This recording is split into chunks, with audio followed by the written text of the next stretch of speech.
the Rams could have some cap casualties as well. So on top of the guys that maybe we want back that we cannot bring back potentially, such as a Leonard Floyd, such as a John Johnson, there are also guys still under contract for the next year, at least next year, and they could be cap casualties. They could be guys to cut or restructure so that the Rams can get under that salary cap number by the 17th.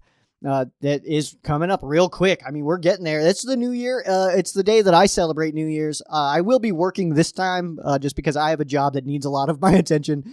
And so I can't just take off to celebrate the NFL's new league year, but I will still take some time that day out of my busy work schedule and make some posts and stuff like that. So, but most of the time, I mean, now that the tampering period is a thing, it's not really necessary to do that. So, but those names that I was kind of teasing there for a little bit there, Michael Brockers is one of them. All right. Michael Brockers, the team probably wants to keep Brockers. If I had to guess, I would say that the Rams want to keep Brockers. You guys might remember that the Rams already kind of tried to get rid of him in a weird way. And then he went to quote unquote, the Baltimore Ravens. Didn't work out there. They failed him on his physical. He came back. Aaron Donald was stoked that he came back. So if Aaron Donald has any say in the roster, Michael Brockers should be back. But the Rams could save $4.6 million to move on from Michael Brockers. But that's pre-June 1. I didn't look at the post-June 1 numbers because that's irrelevant to us now because we need this before March 17th is when we need the cap space. So I think Brockers brings a decent amount to the Rams defense. He's one of those players that kind of eats up blocks. He doesn't necessarily light it up statistically, but I think him and Donald is a really strong combo. I don't want to see Brockers leave, but you know what? If the money doesn't make sense to the team and the team is wanting to move on from him, hey, then let's go next man up. All right, but Brock, one of the longest tenured Rams, has been here quite some time. One of the original St. Louis Rams. There's not many St. Louis Rams remaining on this roster. If you guys remember when the LA Rams moved to St. Louis, the last remaining one was Isaac Bruce.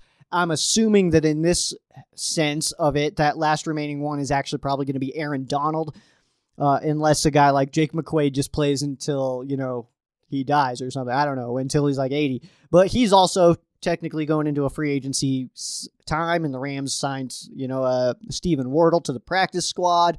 I mean, in this time, it's just kind of signing guys to the roster. But we have a backup long snapper right now, but I like McQuaide. I think him and Johnny, who is getting all of his snaps, I think that they have a good rapport together, and I would not like to see that broken. We've already seen what losing a special teams guy can do to the LA Rams in that facet of the game, losing Greg Zuerlein. We had a lot of problems trying to get a kicker. Matt Gay is doing great, but we had some struggles there. Next on this list would be Rob Havenstein, Rams starting right tackle, more expendable than he has been in the past simply because of the depth that the Rams have on the offensive line, ranked third on PFF. I don't want to hear comments about how the Rams offensive line is not good. I think you're still living in the 2019 season. If you watch the 2020 season, Rams offensive line did really fine. Jared Goff kind of hung on to the ball a little bit too long sometimes, and I think some of the situations that Jared Goff was put into was kind of on him, and throwing interceptions directly to defensive linemen. Sometimes people will look at that as a bad offensive lineman play. I don't. I think Jared Goff was just trying to dump the ball off, honestly, and maybe just didn't see people dropping back. But either way, Havenstein is a little bit more expendable, and not just because of his depth, but also a little bit of inconsistent play and a little bit high of a price tag. I don't think it's unrealistic at all to see Rob Havenstein potentially be cut to save some cap space, or at least get a pretty strong restructure on. So Rob Havenstein is the starting right tackle. I'm not convinced that that's going to happen in the 2021 season. I could absolutely see a guy like Noteboom slide in there. Bobby Evans could slide into that spot. There are guys on the roster today that could slip into that role and I think perform well with a lower price tag, maybe more consistent. I don't know. We'd have to wait and see, but the depth for the Rams offensive line is there right now, and so I'm down with it. And then the last one here that I have is going to be A'Shawn Robinson.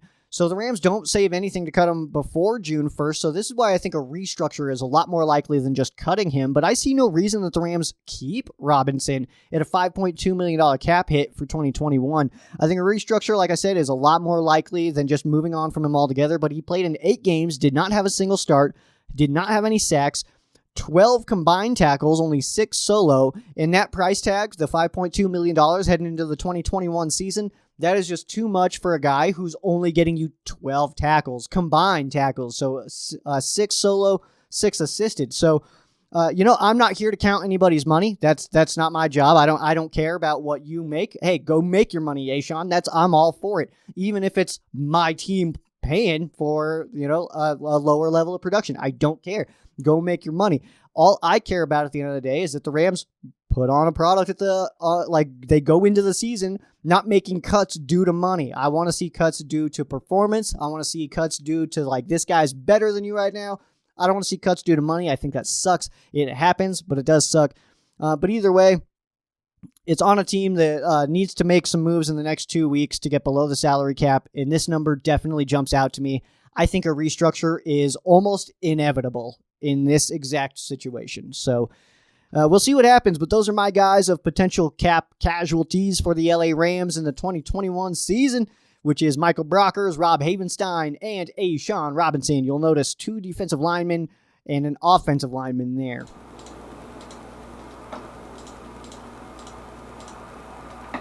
You guys are still here? Dude, it's over. Get out of here. Subscribe, I guess, if you're just going to hang out or watch this video. Whatever you need to do.